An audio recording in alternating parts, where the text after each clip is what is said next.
لک الحمد یا اللہ الصلاۃ والسلام علیکہ یا رسول اللہ اما بعد۔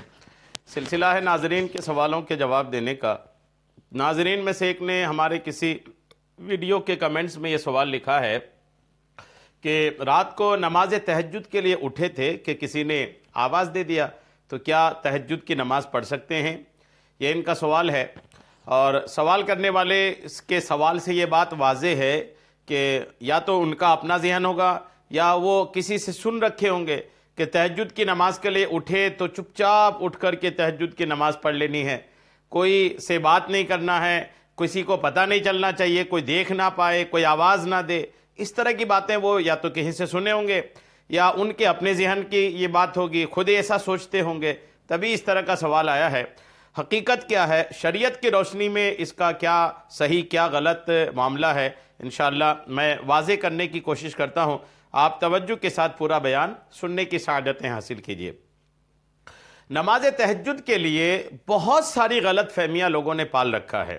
ہمارے چینل پہ تقریباً 150 سوالوں کے جواب کی کلپ جو ہے ہمارے چینل پہ تہجد کے تعلق سے خاص طور پر اپلوڈ ہے، اور لوگوں کے سوالات کے جوابات ہیں۔ ہمارے چینل کے جو پلے لسٹ ہے اس میں تہجد کے فضائل و مسائل والی پلے لسٹ پہ اگر آپ جائیں گے تو آپ کو ملے گا تقریباً 150 سوالوں کے جواب تہجد کے تعلق سے۔ یہ ایک نیا سوال تھا، میں سوچا کہ اس کو بھی شامل کر لیتا ہوں۔ حقیقت کیا ہے تہجد کے تعلق سے کہ اگر تہجد کے لیے اٹھا تو کیا چپ چاپ اٹھنا ضروری ہے؟ کیا بالکل خاموشی سے اور تنہائی میں اکیلے اٹھے، کسی کو پتہ نہ چلے؟ کیا ایسا ہے؟ اگر کتابوں کو آپ دیکھیں گے، بزرگان دین کی سیرت کو دیکھیں گے، بزرگان دین کا طریقہ کار دیکھیں گے تو ایسا نہیں ہے۔ خاص کر ہمارے آقا کی زندگی کو بھی اگر دیکھیں گے تو یہ نہیں ملے گا۔ آقا کریم علیہ السلام جب نماز تہجد کے لیے اٹھتے تھے تو اپنے گھر والوں کو جگاتے تھے۔ صحابہ کرام تہجد کے لیے اٹھیں تو اپنے گھر والوں کو جگا رہے ہیں۔ اولیاء کرام سے بھی یہ ثابت ہے کہ اولیاء کرام اپنے معتقدین، متوسلین، مریدین، اپنے گھر والوں کو نماز تہجد کے لیے جب خود اٹھتے تھے تو گھر والوں کو بھی اٹھاتے تھے۔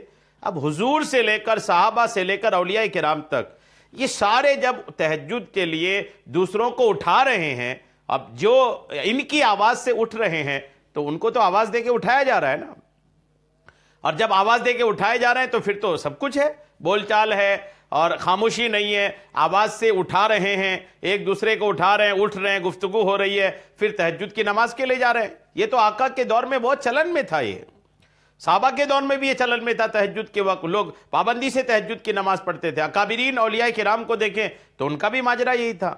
اب آپ غور کریں کہ تہجد کی نماز میں ایسا اگر کوئی سوچ رہا ہے کہ بالکل تنہا ہونا، کوئی بات چیت نہیں ہونا، اندھیرا ہونا، تو یہ غلط فہمیاں ہیں۔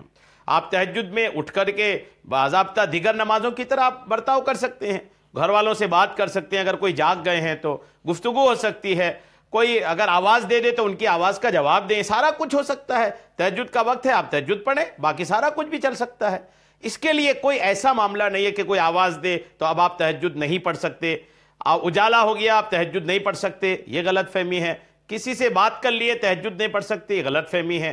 کوئی آواز دے، کسی سے بات ہو، اجالا ہو، یہ سارے جو معاملات ہیں، اس کے بعد بھی تہجد کی نماز میں کوئی فرق نہیں پڑتا۔ ایسا کچھ بھی نہیں کہ آپ کو اکیلے اٹھنا ہے، چپ چاپ اٹھنا ہے، کسی سے بات نہیں کرنا ہے، اجالا نہیں کرنا ہے، یہ ساری غلط فہمیاں ہیں۔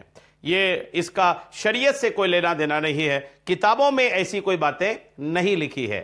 تو یقیناً آپ کو بات سمجھ میں آ گئی ہوگی کہ آپ تہجد کے لیے اٹھے ہیں اور کسی نے آپ کو آواز دی ہے تو آپ کے تہجد میں کوئی فرق نہیں ہے، آپ ان کی آواز کا جواب دیجئے ضروری ہے تو، اور پھر آپ وقت ہے تہجد کا تو آپ اپنی تہجد کی نماز پڑھیے، بلا شبہ آپ کی نماز ہو جائے گی۔ اللہ کریم ہم سب کو عمل کی توفیق عطا فرمائے، آمین بجاہ النبی الامین صلی اللہ تعالی علیہ وسلم۔